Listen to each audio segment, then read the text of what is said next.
Olá! Está começando o Acontece no Rio.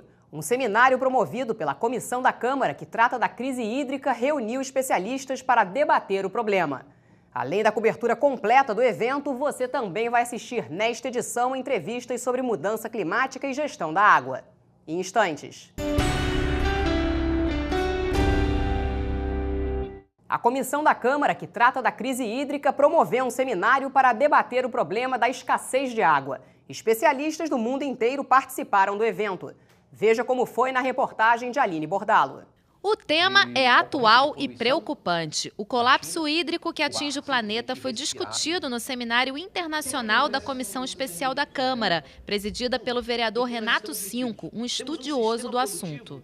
Eu propus a criação da Comissão Especial sobre Colapso Hídrico, que está organizando esse seminário, com o objetivo da gente começar a entender qual é o tamanho do problema, qual é a natureza do problema, como enfrentar.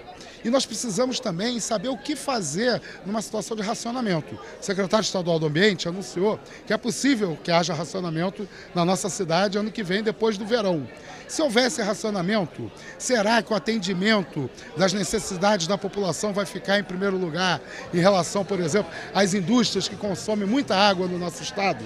O físico do clima, Alexandre Araújo, abriu o evento dando uma aula sobre as consequências das mudanças climáticas.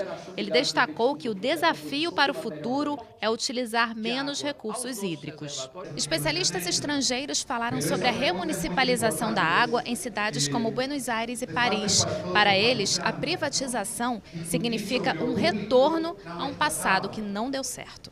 O professor de uma universidade do Reino Unido, Esteban Castro, estudou o fracasso do processo de privatização na Argentina, que aconteceu em 93 e foi cancelado 13 anos depois. O professor de outra universidade, também no Reino Unido, Emanuel Lobina, expôs os detalhes da remunicipalização da água em Paris. Nos tempos de privatização, a cidade sofria com a corrupção e a baixa qualidade dos serviços. Lobina explica que as políticas de privatização falharam nos últimos 20 anos, continuam falhando e falharão no futuro. O pesquisador Martin Pigeon chamou a atenção para os interesses das empresas privadas, que se aproveitam da poluição para vender purificação. Por fim, a realidade do Rio de Janeiro foi passada pelo funcionário da SEDAI, que luta pela permanência da empresa pública no fornecimento de água. Mas ele ressaltou que a política tem atrapalhado o pleno funcionamento do serviço. As tecnologias estão aí, a maneira de produzir água está aí, a maneira de se economizar, de se acabar com as perdas físicas, que chegam na ordem de 35%, estão aí. Basta vontade política no sentido de dar autonomia à empresa para fazer. Um dos assuntos abordados no seminário foi o impacto das mudanças climáticas no planeta. Esse é o tema da entrevista que você vai assistir agora com a repórter Gabi de Saboia. Para falar sobre esse tema, está aqui do meu lado Alexandre Araújo, que é físico do clima e professor. Alexandre, qual é a relação que tem das mudanças climáticas com essa falta de água? E esse é um problema só do Brasil? Não, em primeiro lugar, não é um problema exclusivamente brasileiro. A crise hídrica, na verdade, hoje é um quadro global, dado a conjunção de pelo menos dois grandes fatores. Em primeiro lugar, obviamente, as alterações climáticas. Como a gente sabe, o aquecimento global em 2015 deve atingir a marca de 1 grau Celsius acima dos níveis pré-industriais. Isso, obviamente, tem um grande impacto sobre a física da atmosfera e, portanto, a física do ciclo hidrológico. A atmosfera mais quente, ela é um reservatório de água com maior capacidade e isso intensifica as taxas de evaporação, tornando as secas mais intensas e mais prolongadas. Isso, por outro lado, implica também, dado que você tem uma maior quantidade de vapor na atmosfera, que quando as chuvas são produzidas, elas tendem a ser de maior intensidade. Então, a alternância entre secas prolongadas e tempestades severas é a marca de um clima mais aquecido. Esse é o primeiro grande fator. Maior irregularidade, portanto, nas chuvas, menos previsibilidade e, portanto, mais desafio para o gerenciamento de recursos hídricos.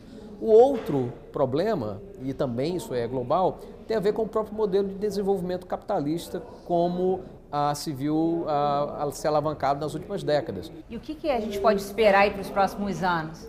Precisamos aproveitar de maneira sinérgica as recomendações que estão vindo, inclusive, da COP21, né, da Conferência de Paris, de que nós precisamos reduzir as emissões de gases de efeito estufa.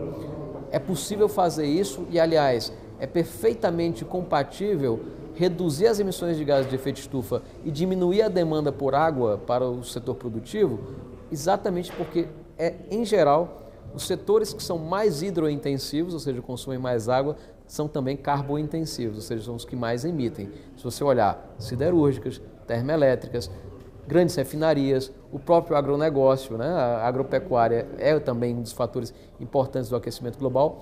Então a recomendação, na verdade, é uma só. Nós precisamos repensar o nosso modo de viver, o que consumimos, né?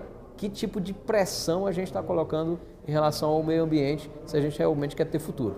Já que você falou da COP21, qual a análise que você faz da meta estabelecida de 1,5 graus Celsius até 2100? É uma meta possível de ser alcançada? É uma meta necessária, esse é o ponto, né?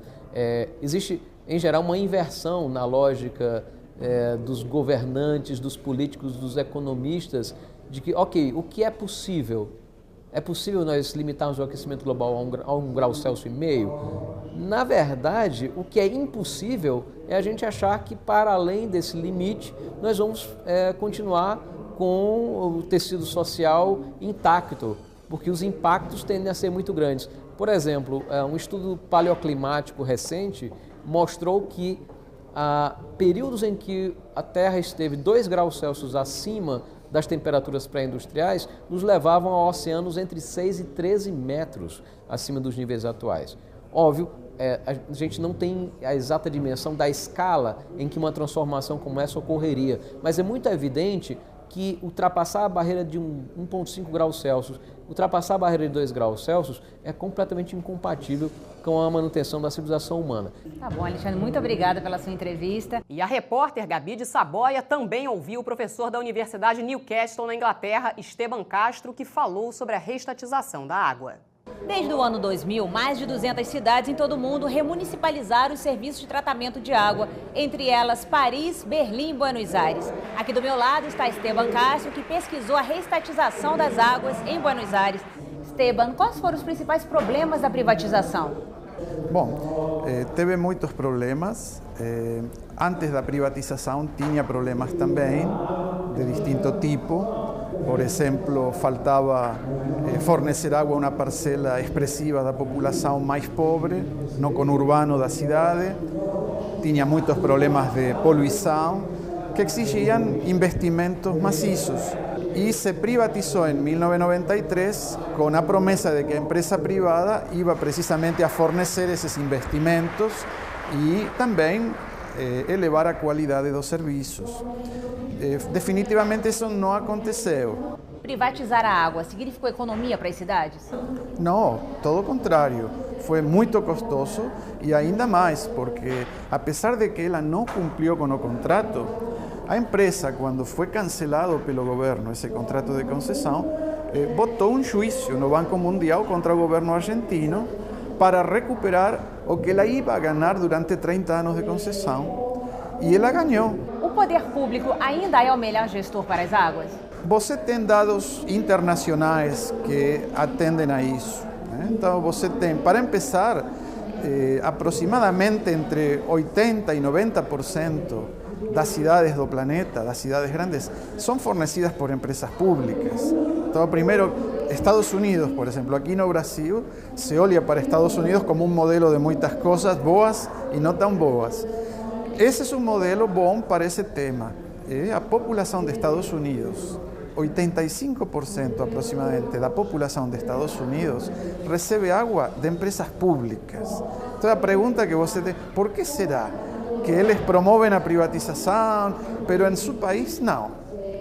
A água é pública. A razão principal é que sim, as empresas públicas, quando você toma em conta o ciclo inteiro, desde que você toma água da fonte hasta que você devolve água ao sistema, são públicas. Essa é uma lição que temos de nossa pesquisa. A gestão pública da água contribui para a criação de uma política sustentável? Bom, não sempre. Temos que reconhecer que a política das empresas públicas muitas vezes também está atravessada por problemas graves, como todos sabemos. No Brasil, no Rio, há corrupção, as empresas públicas não têm atingido as metas mínimas, então não podemos romantizar. A questão é, esses problemas das empresas públicas, quem vai resolver? ¿Por qué pensar que va a ser una empresa privada que va a resolver un problema de esos? Entonces tenemos que aprender a aprimorar las empresas públicas seguindo o modelo de aquelas empresas públicas bem-sucedidas. E Brasil tem muitas. Esse é outro tema. Você não tem mais que olhar para Porto Alegre, que é um caso historicamente provado. Hasta o Banco Mundial menciona Porto Alegre como uma cidade modelo. E também, antes de ser semi-privatizadas, empresas como a Sabesp de São Paulo, ou a Copasa de Minas Gerais, ou a Sanepar de Paraná, eram reconhecidas internacionalmente como empresas públicas de muita elevada eficiência, inovadoras. Muito obrigada, Esteban, pela sua entrevista. E o Acontece no Rio fica por aqui. Se você quiser rever este e outros programas, acesse nosso site câmara.rj.gov.br. Até amanhã.